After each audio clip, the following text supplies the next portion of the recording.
Gamecock Traditions is the home of the Lenora Sellers action figure. If you haven't seen this yet, so I got a text about this yesterday, and I'm sure Hale is already on the waiting list to get one because I am. My kids always ask me to play Barbies, Hale. Well, I'm coming in with my own I'm coming in with my own guy moving forward. They can have the Ken dolls and the little blondes that they're always redressing and all this, that, and the other. I'm bringing Lenora Sellers to the table for this thing in partnership with Collegiate Legends. You can pre-order them right now at GamecockTraditions.com. It is a limited number. They are going to sell out. This is not a trick. This is not a sales pitch. No. It's not a marketing tactic. They will sell out. The autographed Lenora Sellers figurines that will be exclusive at Gamecock Traditions. You need to go to the website and you need to make sure that you pre-order it, or they're going to be gone once they're officially released. So this is one of the coolest things out there. Hat tip to Lenora Sellers. He's becoming a superstar across the country, and these things are going to big time collectibles, especially if a lot of the good stuff comes his way in his career down the road. You'll want one of these. So head to GamecockTraditions.com and you can pre-order them right now. Do they have figurines for Hale McGranahan? Can we get our hands on one of those, or bobblehead maybe, or something like that? Not that I've seen. If they're out there, nobody's shared that with me. When I was in college, Smoke used to call me bobblehead because he always said my head was too big for my shoulders. It was more of a joke than anything, but looking back on it, I should have probably tried to take advantage of that and done some sort of marketing deal. I didn't.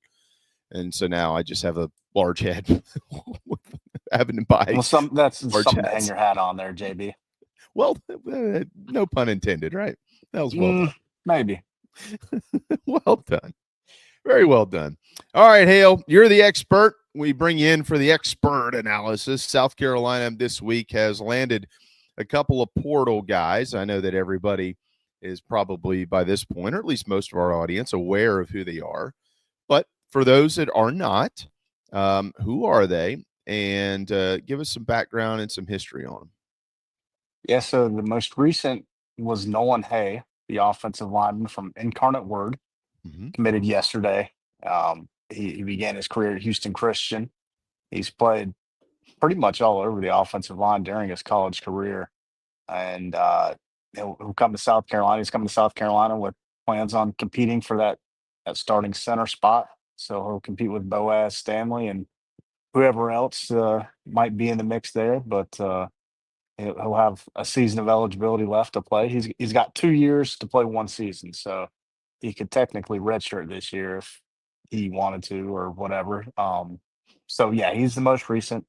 Then last week, right around the time we were wrapping up my spot on the show, is when George Wilson signed with Carolina, the defensive end from Campbell, who began his career at Florida State and was committed to South Carolina under the previous coaching staff in 2020.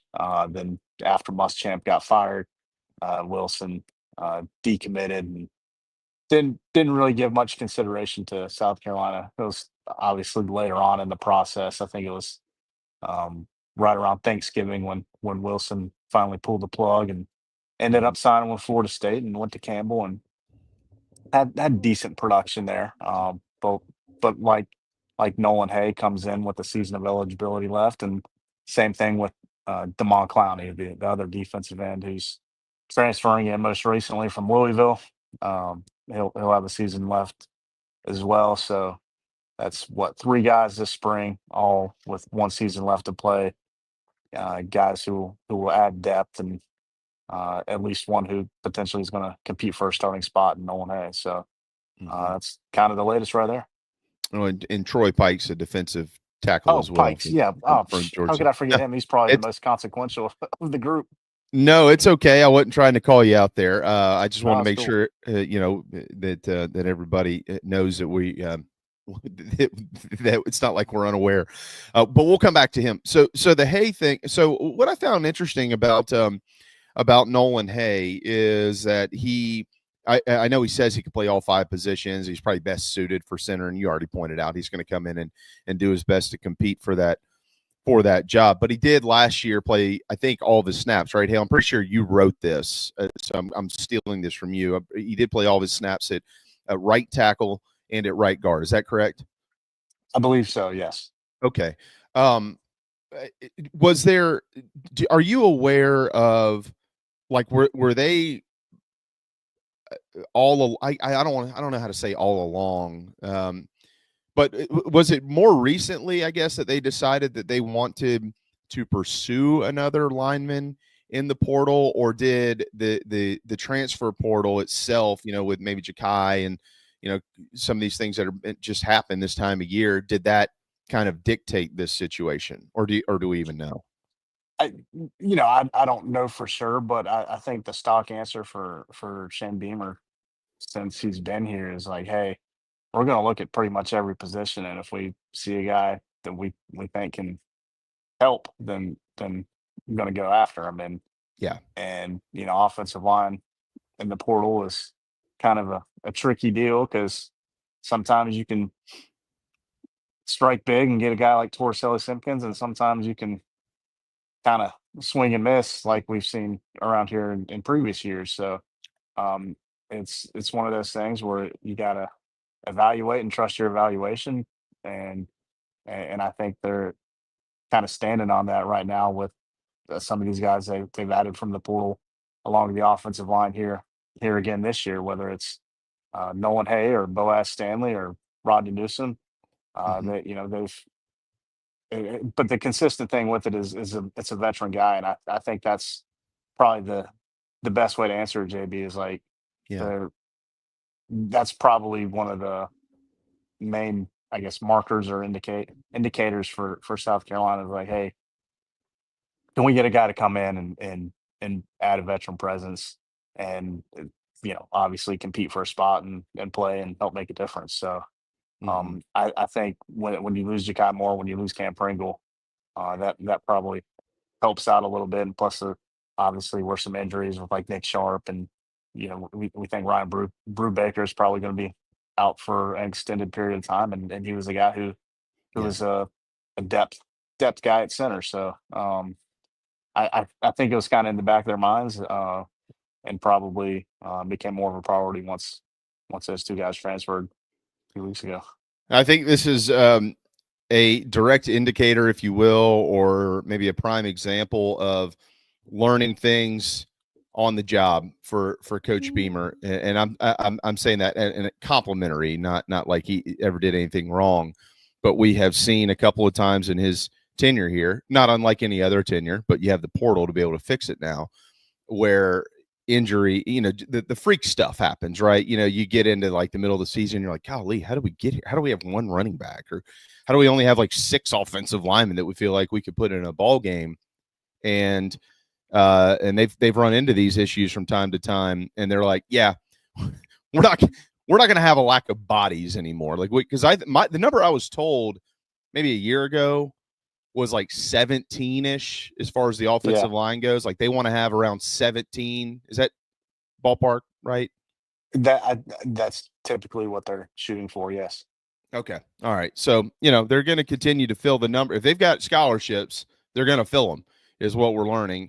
The other thing, and I've got, we're trying to figure out the timing and stuff right now, but at some point in time, we'll have Darren and Shane here in the coming weeks, I guess, somewhere in there. But I really find some of their tactics interesting when they go in the portal, Hale. And this is another really interesting scenario, right? Because we just talked about how this guy can technically, he says he can play all 5 positions, but last year he played tackle, he played guard, and they had conversations with him, and they said, well, we would want you here to compete for the center job.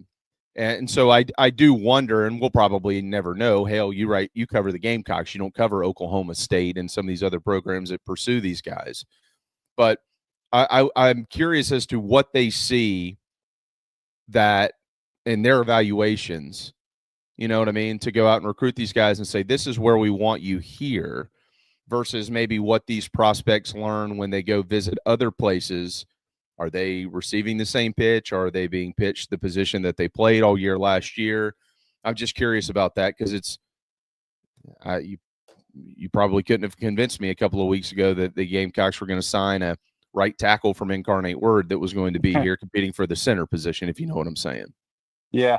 Well, one thing that's interesting with Hay and my talking to him was he told me that he kind of marketed himself as a center. So Oh, okay. he this is what he wants to do. And with Carolina, as we know, like yeah, they'll bring him in and compete. He'll compete at center, but he's I don't think he's just gonna play center. I think they'll probably get him a look at guard and go from there as far as like cross training. And I think it's the interior positions are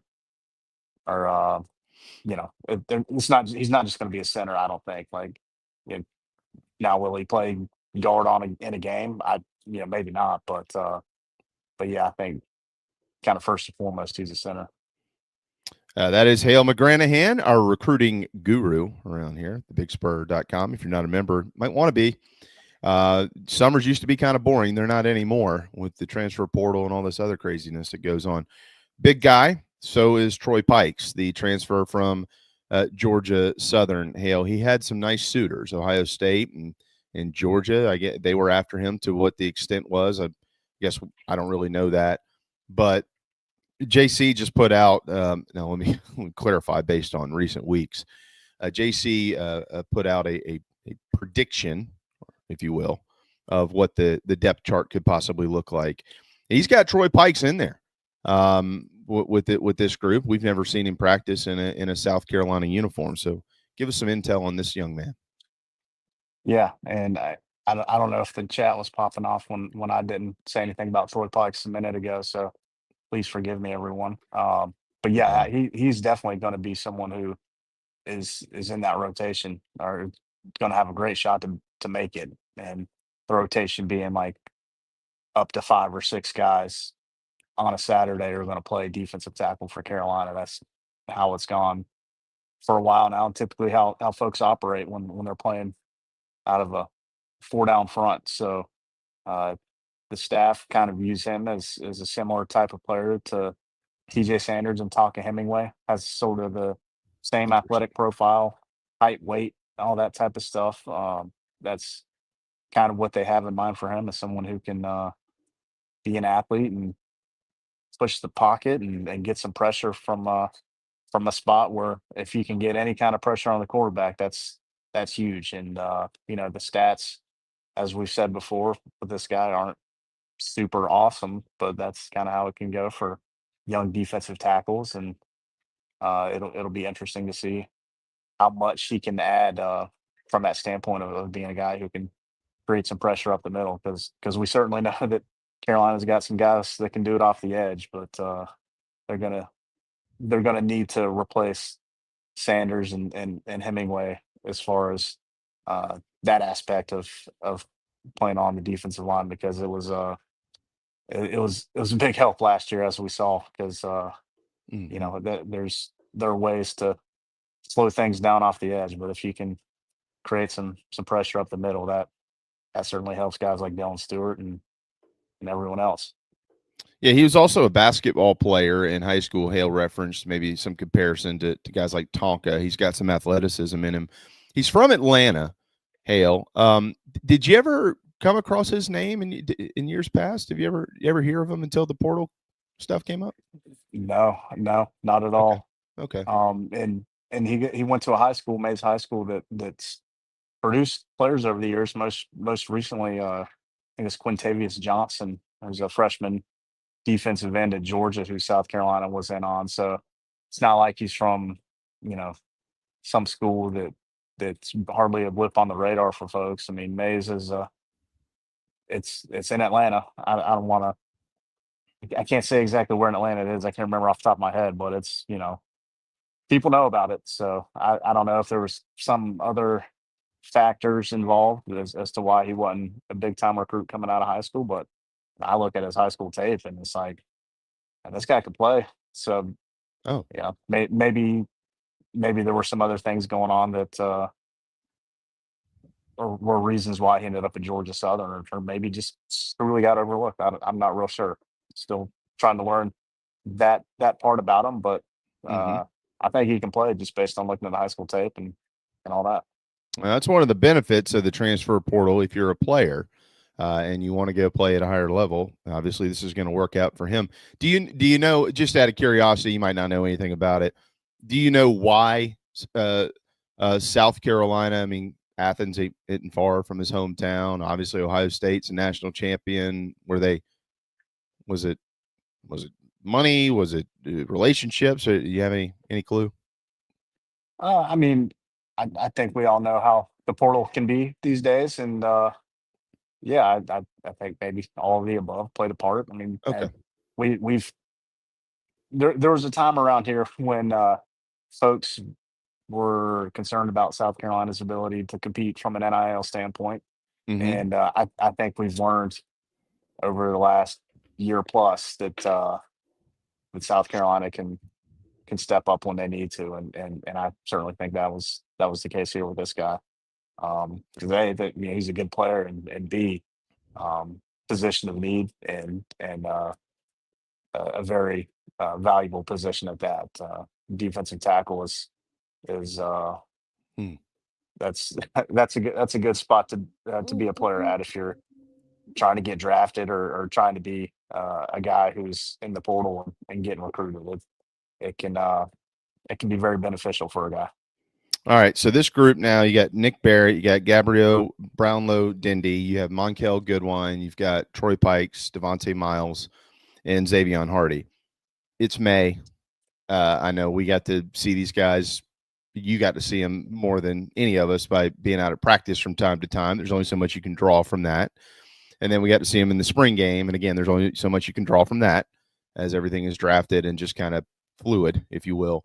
Um, but just based on what you know about ability, the guy that the couple of guys who are returning like Barrett and Goodwine, the research you've done on the guys that they've brought in through the portal, how would you? I don't want to say grade Hale. I don't know if that's the right word. I don't even know if it's a fair word. But how would you summarize this group of tackles as they look towards fall camp that starts on August the 1st? Um, I don't know. That's a tough question. I Yeah. do think that Nick Barrett is going to be obviously going to be a key piece. We heard a lot this spring about him being a guy who's kind of emerged as a leader for this team, and you just hear him talk when he does media stuff and interviews. You see that, you hear that, and he's a good player too. He's someone that has been around for a while and waited his turn, and I'm excited to see what he can do with the bigger role. I think Monkel Goodwine certainly flashed when he played last year, and Mm-hmm. so it's going to start with those two guys. How it takes shape after them is to me is the big question. Um, and I would think that Troy Pikes will again certainly be a part in that. By all accounts, Brownlow Dendy has had a good start to his time here. Yeah. Then Yes, after he has. that, I think that's where it's really becomes a toss up. It's like, is it going to be Devontae Miles? We're going to see Xavier Hardy, or is it going to be somebody else? So I don't want to sit here and say, hey, it's going to be they're going to pick up right where they left off last year at defensive tackle. That's going to be really hard to do because they obviously had a bunch of veteran guys who played a lot of snaps for Clayton White and been around Carolina for a while. Now it's mostly a bunch of new guys. So all things considered, I think it's probably about as in a good a spot as you can hope for. Now granted, they probably could have gotten some more guys out in the high school recruiting trail over the last couple years leading up to this one, and maybe there's some guys in the portal that they took a swing on that they didn't get, but realistically, I think this is about as good as a job as you could hope for, just all things considered. All right. The defensive ends you mentioned, Demon Clowney. We recognize that last name. Obviously, he's here. We'll come back to him. The real question I have on George Wilson, wasn't that Walter Matthau's character in Dennis the Menace? Mr. Wilson, yeah, Wasn't I guess wasn't he so. George Wilson? That sounds right. Yeah, I think I that's think so. right. Yeah. When Dennis, broke his dentures and replaced them with Tic Tacs. You remember that part? Right. Chiclets. I thought it was Or chiclets. chiclets. Yeah, chiclets. That's what it was. It was chiclets. I thought that's what it was. I kept thinking every time I see his name, I'm like, Mr. Wilson. I wonder if we need to let Beamer know. You need to start calling this guy Mr. Wilson. Like Dennis the Menace. All right. Obviously Carolina recruited him before. If you mentioned Florida State and then Campbell, he's listed at 6'4", 230. Is that true, or is he? I You don't I know. would assume so. I don't know. I mean, that was kind of the thing with him coming out of high school was he was kind of thin. Um, and so yeah, I don't I can't imagine that Campbell would intentionally list his weight lower than it really is. It's usually the other way, right? That's a good point. Um, so yeah, I would imagine that just given that, and probably he's probably more viewed more as a situational pass rusher. I can't imagine he's gonna you know be asked to play a ton of snaps. I would think he's gonna rotate in and out with whether it's Brian Thomas Jr., Jachai Steer, whoever else opposite Dylan Stewart. I think there's probably going to be a pretty steady rotation of guys, and that's not to say that Dylan Stewart's never going to come off the field because that's not realistic. But yeah, like defensive tackle, they're going to roll through quite a few bodies and try to keep guys fresh and Mm-hmm. go about it that way, just because that's how it's done. All right, the Clowney situation is it's very interesting, right? Because when you go back to when he was being recruited, I remember a lot of this. I mean, this kid's been around a while. He started getting offers in like early 2018, I think, if memory serves me correct here. And then he went to Ole Miss, and then ended up at Charlotte, and then went to Louisville. What's the story on the Louisville situation? He committed there in December, and he committed here in April. Is there anything to add on that? I don't know a whole lot. I would guess that he maybe didn't, uh, for lack of a better way to put it, didn't like his role or where he was coming out of spring practice. Okay. Maybe that was a factor. Again, I think it's probably safe to say he's another depth type of guy who's going to come in and compete for a spot within that top 4 or 5, and you know get however many snaps a game, whatever that comes out to, like 10 to 15, maybe upwards of 20 snaps a game. I don't necessarily think he's going to be a guy who's going to come in and Hmm. supplant Dylan Stewart or Brian Thomas Jr. and become a starter. I don't think that's happening. Okay. I don't think anybody's expecting that to happen. But if he can come in and give you 10 to 20 snaps a game, somewhere in there, then um, there's certainly some value in that for sure. Well, if he supplants Dylan Stewart as a starter, then this kid's going to be a first round draft pick. So I'm not anticipating that. No, Um, yeah, I don't think that's going to happen. no, Uh, as far as the rest of this month goes, Hale, are we in a dead period right now? I don't even know. I don't, I no. don't, It's a I don't think contact we are. period. No, Contact. no, Okay. no. But Yeah, it's a and there are officials coming up, right? They can take officials this month. yeah. If they wanted to bring a guy for an official this weekend, they could. But Okay. they're mostly gonna they're gonna start with that final weekend of the month. May Okay. 30th is a Friday. Uh, then have guys in pretty much every weekend after that through the end of June, or when the dead period begins in June in the final week. But yeah, the big thing now for recruiting purposes is the contact period, which means coaches can go out on the road and visit with guys. They can meet with juniors in high school, uh, talk to their parents, do an in-home visit, that type of thing. And only assistant coaches can do that. Head coaches, Yeah. Shane Beamer's not out on the road this week or this month. Neither is Dabo Sweeney or whoever else. But only the assistants are out. 10 assistants go out, and go to high schools, evaluate guys, send out offers. I mean, Carolina's offered probably, I don't know, more than 10 guys this week. They sent out a bunch yesterday. So You're that talking about junior offers, right? junior, sophomores, freshmen, Oh, wow. Okay. 27, class of 27, 28. Mostly. There's been a couple 26s, but it's mostly guys who are um, getting ready to be juniors this fall. That's where a majority of those have gone. I'm sure this is coming in a report on the Big Spur when you get the information, but anything that you can share on that now? Any names we might be familiar with? As far as the offers, Some of those offers, yeah. uh, it's been a lot of guys who I'm still getting to know. There's actually Okay. a story on the Big Spur right now that's just updating the the guys who as they post about their offers. So yeah, it's been a lot of guys from the Northeast. Oh, Bunch of guys from Jersey yesterday got offers. who's up And there? in Jersey, Yeah. Do you know uh, which assistant went up there? I would guess it's probably Sterling Lucas, Sterling. Okay. who's up there because it's been some defensive ends. But I don't know for sure. I don't have that for sure. Obviously, I'm sure you're guessing because that was Pete Limbo territory when he was here. Right. Um, but yeah, they're just sending out a bunch of offers right now, and I guess the next step is seeing who they can get to come in and visit this summer. Wonderful. Just I don't know, not even a couple of weeks ago, maybe 10 days ago, maybe less than that. I'm not sure.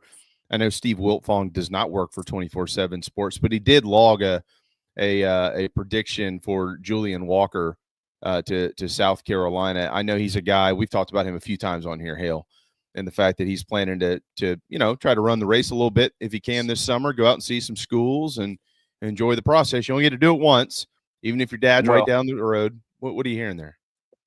well, you can do it more than once with the portal, Well, but yeah, I mean, that's I know that. I mean, as a high school kid, you get oh you yeah, got much more time as a high school kid to make this decision than you do a portal guy, generally. that's very true. That is an accurate statement. Um, yeah, nothing new there. I still believe that he's trying to see some places. I mean, he got out and took some unofficial visits this spring, and I think he's going to take some more officials in addition to South Carolina during the summer. So, Okay. kind of TBD on what his itinerary looks like, but I hope to have more on him here soon. All right, and then finally with this, Hale, Brad, our buddy Brad Crawford, he likes to put his dukes up. You know what I mean? He likes to fight people. Bam. He throws jabs out there when he puts all his lists and stuff like that. He's got the post spring SEC rankings up. Did you get a chance to look at those? I'm not. Okay. Well, I'm gonna read the top six. He's got Texas at Okay. one. That shouldn't be a shocker. Yeah. He's got LSU at two, mainly because of Garrett Nussmeier and the fact that they signed the number one transfer class in the country, according to rankings. He's got the Tide at three, which probably a little interesting to some folks because they're in front of Georgia at four. Yeah, I don't know about that one. I don't know, Brad. We might have to get him on to explain himself. And then at five, maybe even a little bit more surprising, he's got the Oklahoma Sooners because Brent is kind of taking charge of the defense again. John Mateer coming in to play quarterback. That's some reasoning there. He did mention Jay Knott, the running back from Cal. Cal plays in the ACC now. I'm not sure if you're aware of that, but he transferred from the what are they, the Golden Bears or the Golden Bears, right? Not the Black Golden Bears. Bears, yeah. Black Bears, that's Maine. The Golden Bears, that's ACC powerhouse Cal, right? Yes, Okay, traditional ACC powerhouse. that's what I thought. He's got Ole Miss at six, and then he's got the Gamecocks right behind him at number seven, and just in front of Florida at eight, and Tennessee at nine. That's basically because Iamaleava's departed the program for Big Ten power UCLA. What do you think about all that? Well, I don't I think Alabama's probably a little high. I'm sure Brad has a very well thought out explanation as to why he's got them so high, but I'm sure there was also a little bit of gamesmanship with that Mm. decision to place him that high on Brad's part. Maybe not gamesmanship, but way to stir up a hornet's nest in Athens, having really anybody ahead of Georgia, but especially Alabama, considering where they're at as a program right now. Did you say A&M? He didn't have A&M Yeah, well, he did at in the 10. top half at No, 10. Okay, 10. Mm-hmm. yeah, I think they should probably be a little higher than that. Um, I don't know. I mean, it's a tough league. I do know that. I mean, here Ole Miss. You said Ole Miss is what, 5, Yeah, he's got him no, it's at 6 in front of 6? Carolina. Okay, Yeah. in front of Mhm. Carolina. Okay, Carolina 7. Yeah, I Mhm. mean, good night. Well, this league's ridiculous, man. Ah, it is. Yeah, I Well, I I might push back a little bit on Texas, and I'm not an Arch Manning hater, but I'm also like I kind of want to see it before I start, you know, crowning them number one. I think LSU is going to be obviously going to be one of those top few teams in the league. mhm. Um, I'm a big Garrett Nussmeier fan. If he can bounce back after that A&M game that they had last year, because they kind of broke him, not literally, but he was a totally different guy after the second half of that game, compared to even the first half of that game. Mm. Much less to what we saw in Columbia uh, a few weeks before that. So yeah, it's a tough league for sure. And you know, between Oklahoma and Brent Venables trying to fight for his life, I think you could probably say the same thing about Brian Kelly at LSU, because if things don't go well this year in Baton Rouge, um, his family might be turning their back on him. I don't know. There's And there's a by lot of going pressure, I think. well, and what you're referencing by going well, you mean getting into the college football playoff. That's the minimum. Yeah, Playing for an SEC championship and going to the playoff yeah. for sure. There's Yeah. no question. Yeah, they ain't settling for the Citrus Bowl again. You know what I mean? They're Yeah, 9-3 ain't cutting it. no, they're done with all that. All right, we got all summer to talk about all this, Brad. Hale. Brad will give us plenty of things to fight about. We'll have to get him on and wear him out and about some of these rankings. That's what he does. He's good at it. He's good at his job. We're talking about it clearly. For sure. All right, brother. We got to let you run. I got to get to Coach Lake, but always appreciate all of your time, my man. Have a wonderful weekend with your family. It's going to be warm. Maybe the thunderstorms stay clear, and you can get out and enjoy some enjoy the lake or something like that. Sounds good. Appreciate you having me on. Y'all have a good weekend as well. Thank you.